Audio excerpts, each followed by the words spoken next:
Hello students and welcome to online tutor. Online tutor में आपका स्वागत है और यदि आप मेरे चैनल पे पहली बार आए हैं तो इसे सब्सक्राइब करना ना भूलें। अभी हम करेंगे एक्सरसाइज 9.3 का क्वेश्चन नंबर 7।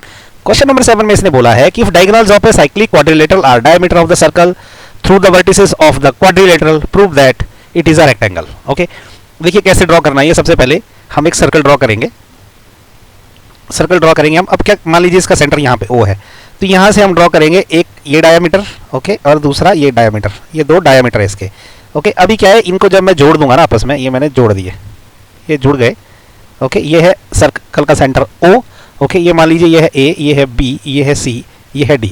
ओके, तो अब ये क्या है, एक साइक्लिक क्वाड्रिलेटर बन जाएगा A B C D। ये एक साइक्लिक क्वाड्रिलेटर है क्योंकि इसके चारों जो वर्टिसेस है वो कहाँ पे लाई कर रहे हैं, सर्कल के ऊपर लाई कर रहे हैं, और इसके जो डायगोनल है ना वो इस सर्कल के डायमीटर है। ओके, अब अगर कोई ऐसी फिगर है तो इन्होंने बोला है कि इसको प्रूव करो कि एक रेक्टेंगल है। ओके, तो रेक्टेंगल प्रूव करने के लिए हमको बहुत इजी क्या रहता है, हमने अगर ये वाले एंगल जो है ना, चारों angle, angle D, angle A, angle B और एंगल सी, अगर हमने ये सारे के सारे एंगल 90 डिग्री के प्रूव कर दिए ना, तो ऑटोमेटिकली ये रेक्टेंगल हो गया, क्योंकि कोई सा भी क्वाड्रिलेटरल जिसके चारों एंगल 90 डिग्री के होते हैं वो एक रेक्टेंगल होता है। ओके, तो मैंने यही वाला डायग्राम थोड़ा अच्छे से ड्रॉ किया नेक्स्ट पेज पे, तो हम लोग अभी ये प्रूव करते हैं।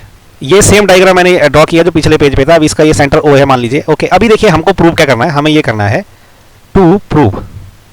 हमें प्रूव ये करना है कि angle A is equal to angle B is equal to angle C is equal to angle D is equal to 90 degree.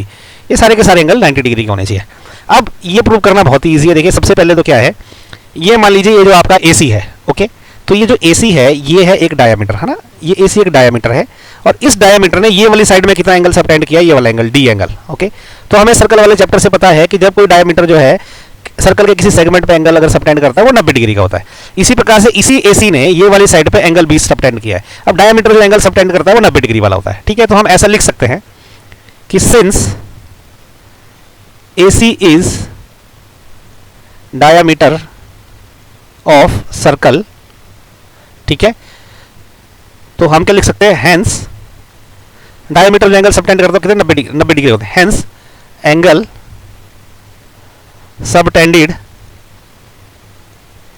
by it will be 90 degree. Okay, तो इसका मतलब क्या हुआ, अब इसने कौन कौन से एंगल सबटेंड किए, एंगल D और एंगल C, एंगल D और एंगल B। ओके, तो इसका मतलब कि angle B is equal to 90 degree है एंड एंगल DB जो है वो कितना है, वो भी 90 डिग्री है। ओके, तो एंगल B और एंगल D तो 90 डिग्री हो गए। ठीक है, AC की वजह से। अब ऐसा लिख सकते हैं हम लोग कि सिमिलरली क्या है, ये जो है DB, ये भी एक डायमीटर है। Similarly DB is also a diameter, hence angles subtended by DB are also 90 degree. Okay, तो इसका मतलब क्या हुआ, अब ये जो DBS ने कौन कौन से एंगल सबटेंड किए, एंगल A और एंगल C। ओके, तो इसका मतलब कि angle A is 90 degree and angle C is also 90 degree. Okay, यहाँ पे आप एंड लिख सकते हैं।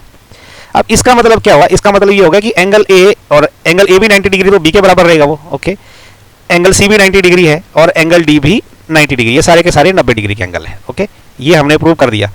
अब इसको प्रूव करने के बाद हम क्या लिख सकते हैं कि विच इम्प्लाइज कि ABCD इज अ रेक्टेंगल, ये एक रेक्टेंगल, इसे ये प्रूव हो गया। तो ये बड़ा सिंपल क्वेश्चन है, ज़्यादा इसमें कुछ है नहीं करने के लिए, बस आपको ना पता होना चाहिए कि डायमीटर जो है वो क्या करता है, वो 90 डिग्री के एंगल सबटेंड करता है। ओके, तो इसी के साथ जो है क्वेश्चन नंबर 7 खत्म। कुछ डाउट है तो कमेंट करके पूछिए, मैं इमीडिएटली आपका जो डाउट क्लियर करूंगा। नेक्स्ट हम करते हैं क्वेश्चन नंबर 8।